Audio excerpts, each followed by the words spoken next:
welcome to week 3 of our dating and relationship series, Birds and Bees, talking about healthy relationships.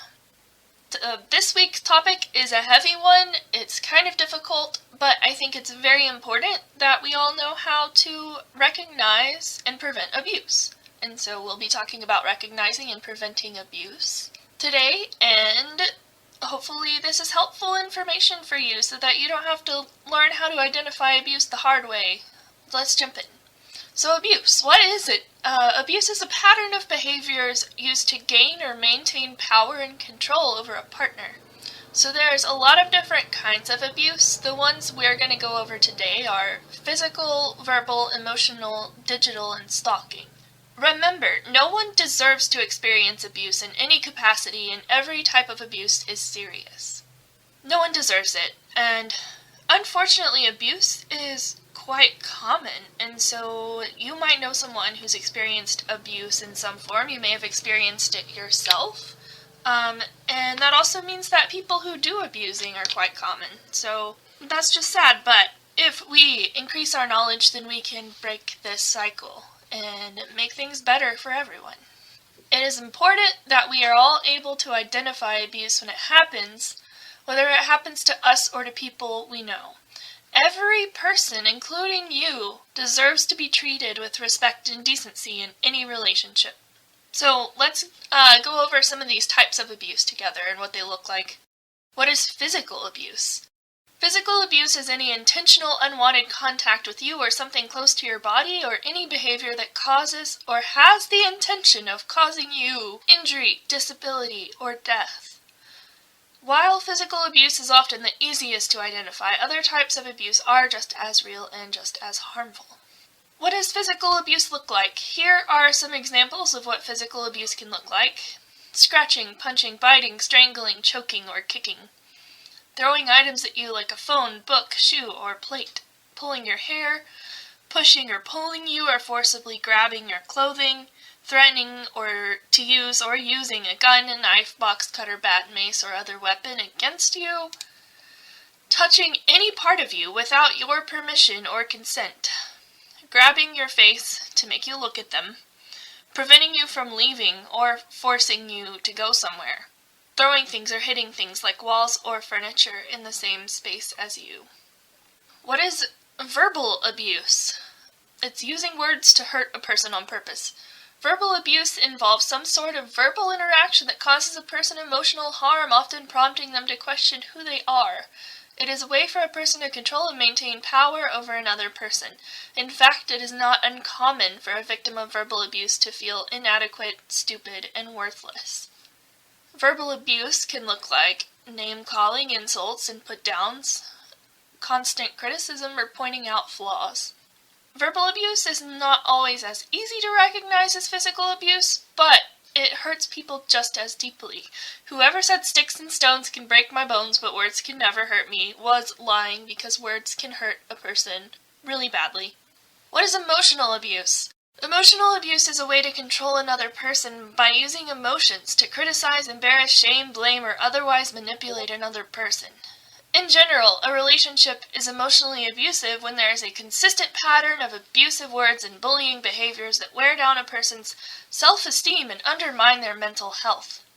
Emotional abuse is the most difficult kind of abuse to identify, and it can cause major mental health problems for the victim. Emotional abuse, here are some examples of what it can look like. Setting up unrealistic expectations that you always fail to meet. Invalidating your feelings or calling you too sensitive or crazy.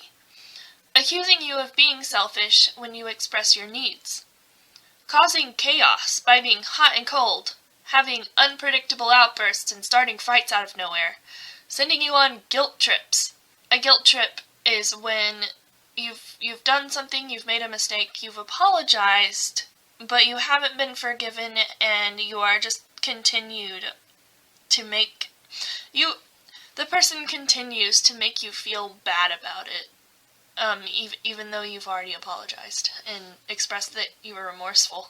It's just unnecessary pain that no one needs. And it's also a refusal to offer any forgiveness.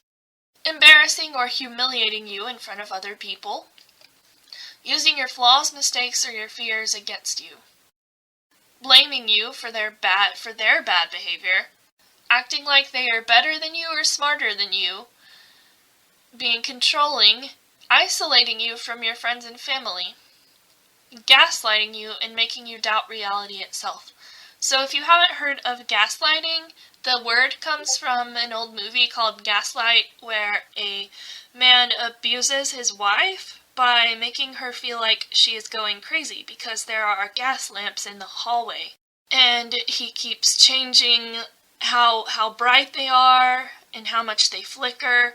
And when she brings it up that that's happening, he tells her that it's not happening. And she ends up doubting her own perception of reality. And she feels like she's losing her mind, and the situation doesn't get resolved until she gets someone else to come and prove that these lights are actually flickering and changing and proving that her husband is being abusive. So that's where the word gaslighting comes from. And in a relationship, it means a person will tell you lies about things that they've said or done, or things that you've said or done. And once this happens enough times, you start to believe them and doubt your own memory. And it can be very damaging to your sense of self-worth and your sanity. And emotional abuse can look like when you try and express your hurt feelings, they act hurt instead and blame you for everything.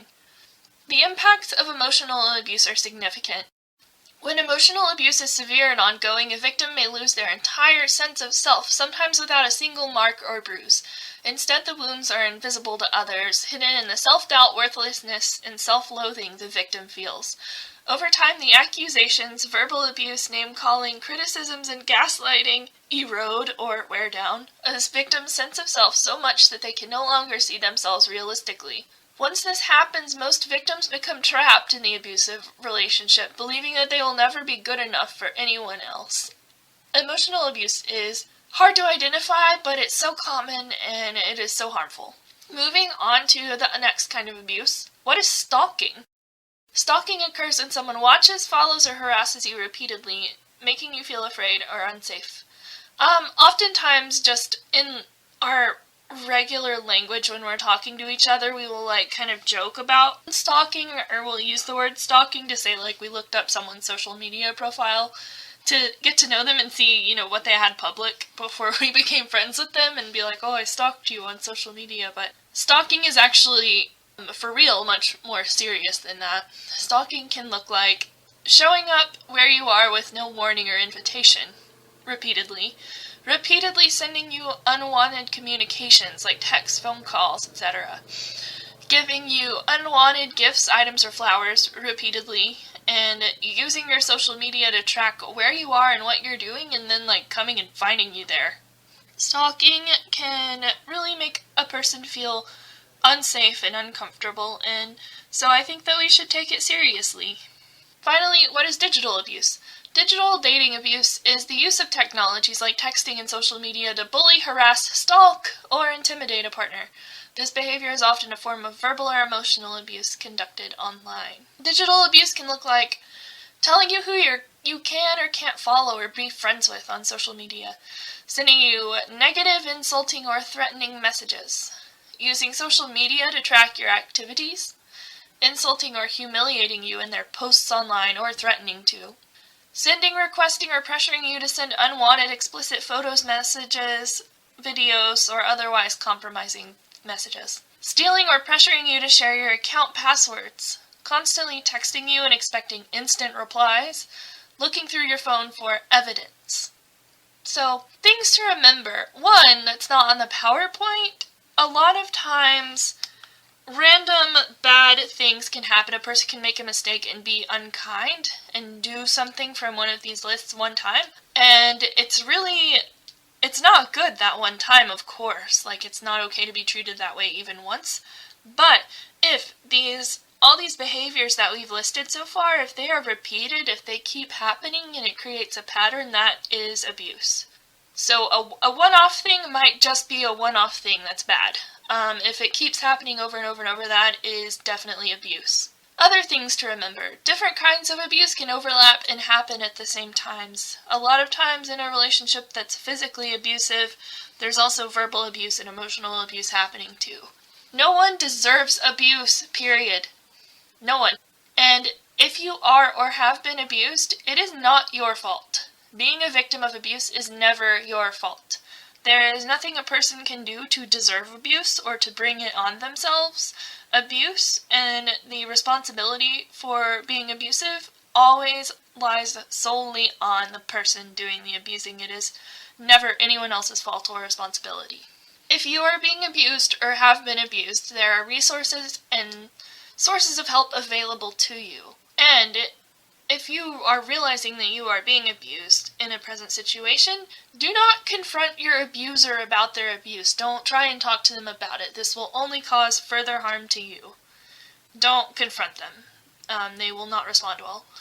Confide in a trusted adult who you feel safe with. That could be me, or it could be any number of trusted adults that you feel safe talking to, who you know you can trust.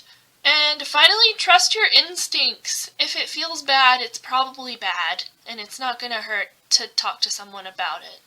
Trusting your gut is really important.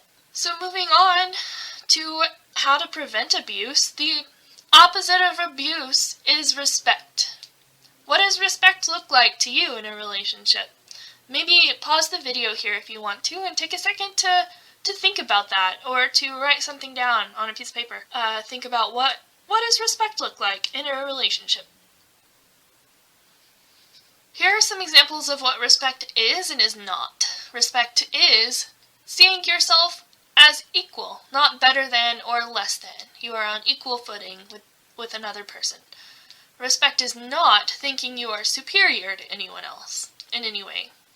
Respect is being open and direct about your thoughts and feelings. Respect is not refusing to share your feelings in a clear way, so that can include being passive-aggressive or making weird hints and stuff. That's not respectful. Respect is listening to and accepting someone's thoughts and feelings. Respect is not listening to or invalidating a person's feelings. Respect is accepting blame and taking responsibility for your own behavior. Respect is not blaming other people for your bad behavior. So, a lot of times abusers will say, "Oh, look what you made me do." And that is blaming other people for their bad behavior. Only they decided to do what they did, and no one else made them do it. Your behavior is always your own choice. And finally, let's think about how we can avoid abusing anyone ourselves. Because abuse is so common, I think that everyone has an aptitude to be an abuser if they don't pay attention to themselves in the way that they behave or feel. So here are some ways to avoid abusing anyone else. Don't threaten to harm, or express your anger in a physical way. If you feel like you want to, take some time to cool down when you're angry with someone before talking to them. Don't seek power over another person or try to gain the upper hand. Don't be manipulative or play mind games. Be direct and clear about what you feel you need. Be direct and clear about what you want. And accept no when no is the answer. Ask for consent always. Share your negative feelings in a kind way. Last week we covered I statements, which was, when you blank, I feel blank, which is a much nicer way to express how you are feeling than just calling someone a butthead. Place blame where it belongs, including on yourself. While someone else may be at fault for your hurt feelings, you alone are responsible for your words and behavior. Don't stalk anyone.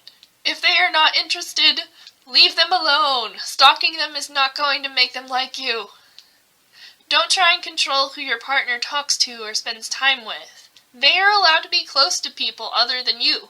If you feel you can't trust the person, then you shouldn't be in a relationship with them anyway. So that is about all I got for you all. Make sure I want you to be able to identify those red flags so that you don't get into abusive situations and get hurt yourselves.